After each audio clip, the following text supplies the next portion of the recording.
Local client based.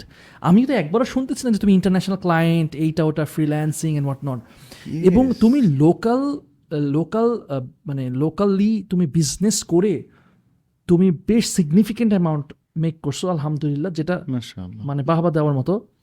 এখন একটা জিনিস আমাকে বলো যে তুমি কি ইন্টারন্যাশনাল ক্লায়েন্টস নাও বা নিলে কেন নাও, বা কেন নাও না, কেন লোকালের পরে তুমি বেশি ফোকাস এবং লোকালে কাজ করে কি তোমার বেশি মানে হোয়াট ইজ ইউর এক্সপেরিয়েন্স? আচ্ছা ওকে, এখানে একটা মিসকনসেপ্ট ক্লিয়ার করতে কারণ হবে। ম্যাক্সিমামই হ্যাঁ, ইন্টারন্যাশনালি ডলার একটা ফ্যান্সি কথাবার্তা যে ডলার আসবে, ডলারে কামাচ্ছি, $1 ইকুয়াল টু যত ডলার রেট বাড়ে ফ্রিল্যান্সারদের ইনকাম বাড়ে, একটা বিষয়বস্তু থাকে।